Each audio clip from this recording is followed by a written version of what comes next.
Hey, welcome back to the studio. I'm Wyatt, and this is Joe. We're going to be talking Hello. about a little bit of Fallout. We're going to be doing a Fallout. quick, dirty review of Fallout. It's been out for a little while. I'm We sure are talking anybody, about Amazon yeah, Prime's Amazon Fallout, Prime Fallout. right? We're not talking about the video games. Exactly. Yeah, I just wanted to um, clear that up. b- uh, and fair warning up front here: I have not played the video games. I have Nor have watched. I. I've watched my brother play the video games. Hmm. So I have a little bit of knowledge, and I'm familiar with the world. I recognize lots of the weapons and the armor and the suits, and just from the hours of watching him, I never got the story. Okay. So I'm just gonna do a quick review, and Joe is here to respond. Yeah, that's right.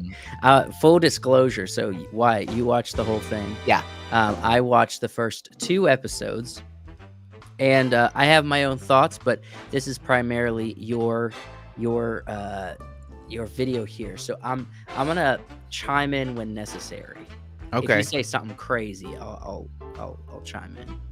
Annoyingly, I made a bunch of notes for this, but they didn't pop up on my computer. But I had good things, bad things.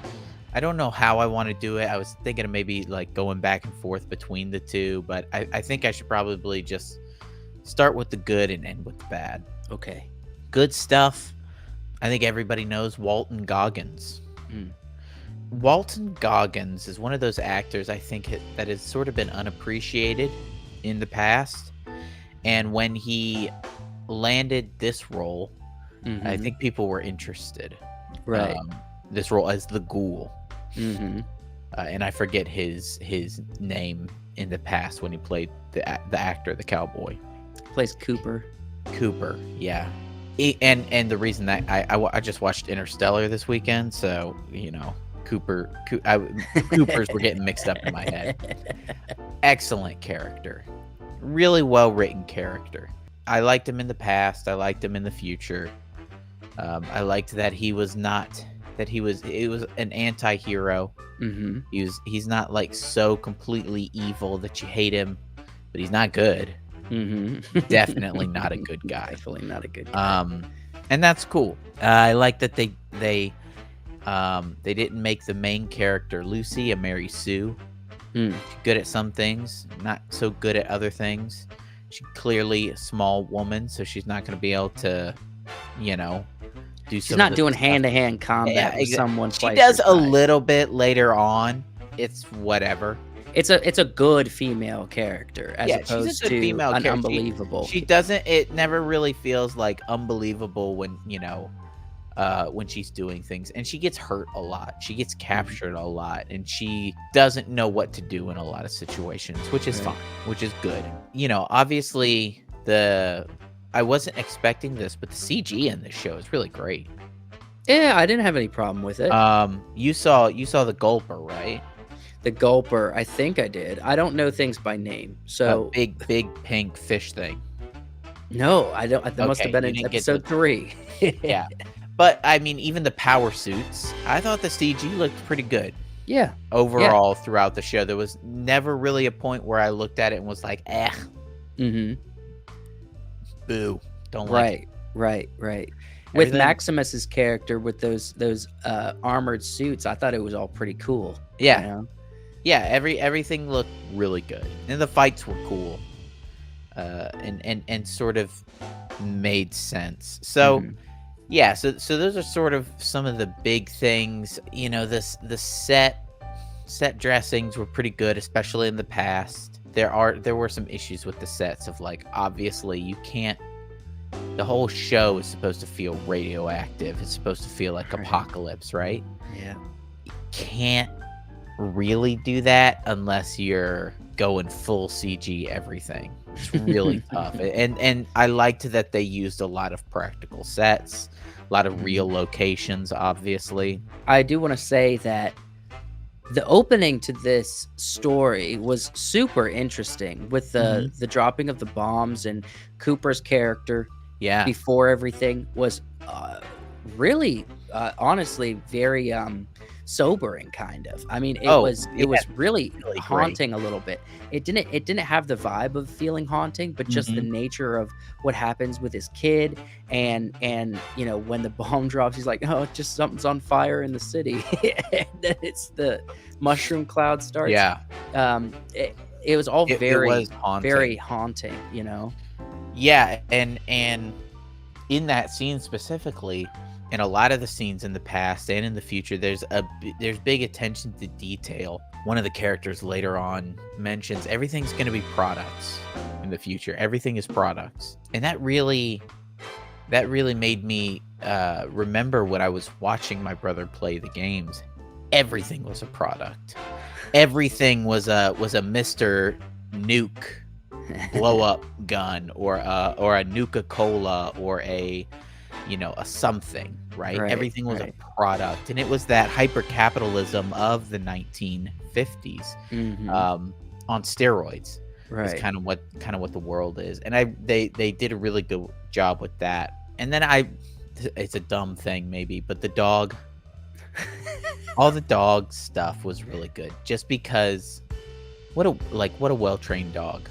Mm, I'm so happy every time I see movies and TV shows use real dogs, yeah, because and not a just lot of animated. times they just use animated CG dogs, and I hate it. I love seeing the real dogs. Right, right. The real dog it shows that you took the extra effort Mhm. to really put in the work and to make it feel like grounded. Because Yeah. if you have an animated dog running around, you lose grounding. Mm, It's not good.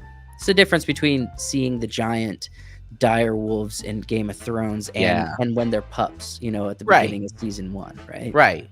It's same in Narnia. When Right. the wolves are talking, and they're CG, versus when they're like running through the woods and Exactly. stuff, and you're like, Exactly. okay, so those are real dogs. Right, right, right. So let's move on to some of the bad stuff. Mhm. Uh, I really got two big things for this Okay. show. Number one, is dialogue and character writing. A lot of the dialogue writing's bad. Some of the dialogue writing was so bad that in the moment, I was wondering, are these characters drugged? There is no indication that they were drugged, or that they were being drugged, or that there were any drugs involved. And by the time I got to the end of the episode, moved past the scenes and everything, I'm like, that was some of the stupidest dialogue. Right. It was bad. And the biggest culprit is for a character is Maximus. Okay. Maximus is the worst one, because you can clearly tell that they wanted to do something with him. He's supposed to be selfish, Mhm. supposed to be narcissistic. He's supposed to feel like he deserves some things, and has dreams of things, and goes about doing them in the wrong way, but he never vocalizes it as setup in the beginning of the show. And every time Right. he does speak as the show goes on, it's just the dumbest dialogue. It's almost like he's stupid. Yeah. And now I would be more on board if they told me halfway through the show, he's stupid.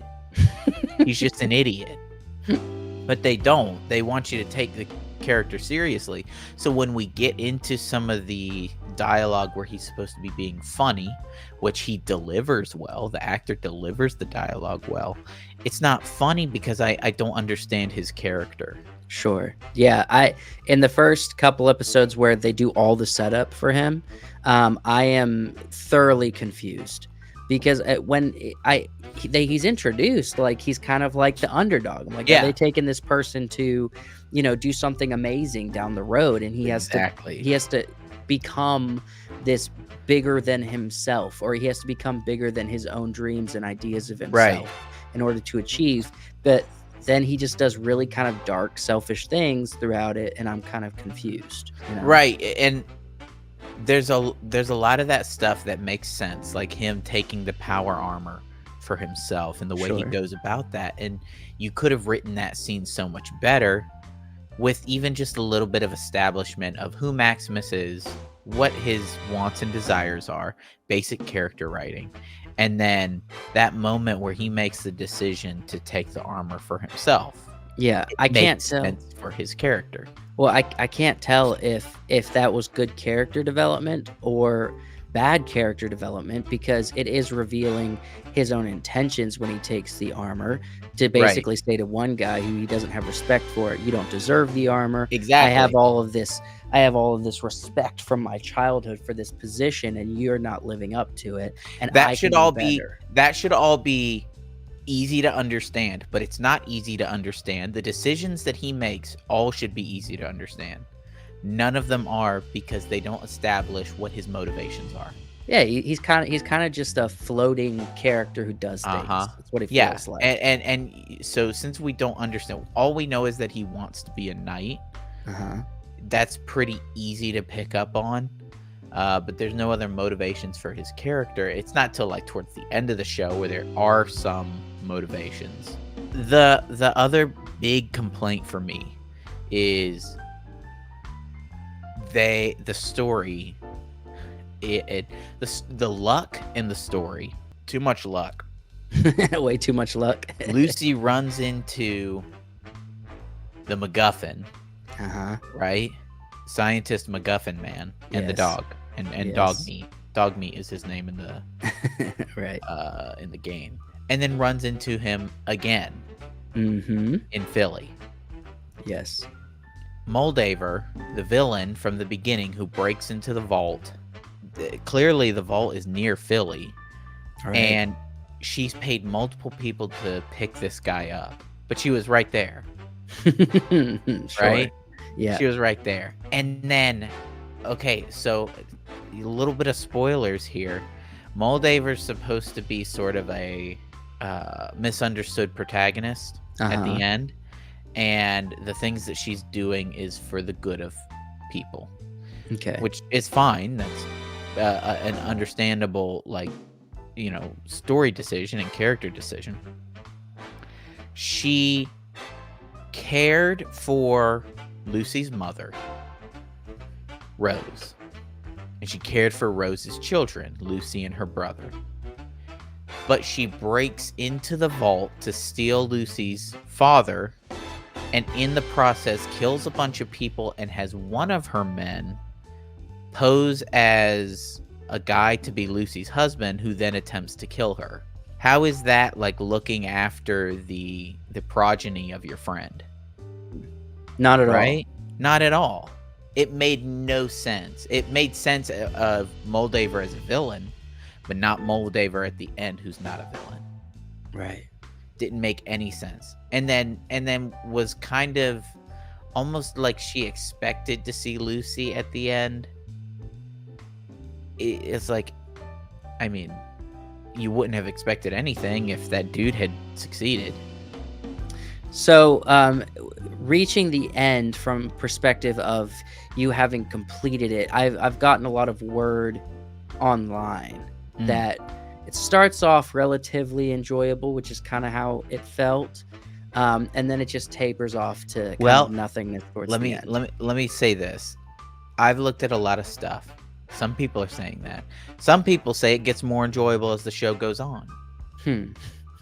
Some people are saying I really love it. Some people are saying I don't like it. Some people who play the games like it. Some people who play the games hate it. Okay. It's all over the place for this show. And it's because they make some good creative choices and then make some bad creative choices. And then they mix them together in a blender. And then mix it up. And it's like, is this satire? Is it serious? Are these characters good? Are they bad? What are their motivations? So a lot of things deliver for people who enjoy this kind of content a lot. It doesn't deliver for a lot of people. They have a really solid, heartfelt, hardcore storyline going on with the ghoul. Mm. And I think that holds the show together. Right. Everything else is a little bit scattered. And I mean, granted, they say in the show that you get sidetracked. Mm-hmm. They make a direct reference to video games and open world video games. Yeah, you get sidetracked. You go on side quests. It Right. happens all the time. You run out of this, you need to go get this, you get distracted. Right. So, it makes a little bit of sense when the show kind of gets, off the main story for a little bit, because they establish that can happen in this world. Right. But yeah, it's definitely an interesting show. So, like the marketing, the show is also held together by the same character.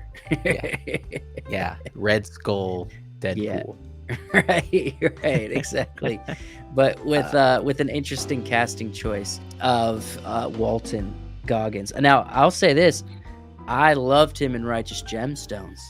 Yeah. He's really freaking good in that show. Yeah, Very and somebody said, I think somebody said, Justified.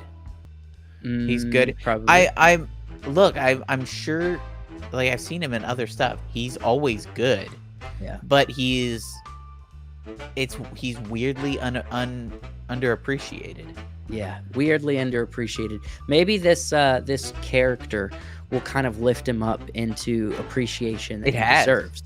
It has. In my has, estimation, I'm more thinking of, longevity. I think in a lot of people's minds, this is kind of going to be a role that people really notice his acting. And his ability. Probably going to see him in more stuff, because he's mean, he's scary, he's tragic. He really plays it all very well. And so I guess with all of that said, what are your all thoughts down in the comments below? I'm curious of how you reacted to Fallout. Did you feel like it got worse as it went on? Did it get better? Is it the same as it started? Just let us know how you feel. We're curious. And what do you think about Walton Goggins' character as the ghoul, I guess? What do you did he deliver? Was it what you had hoped for and dreamed for? Thank you for subscribing to the channel and liking this video. We'll see you next time.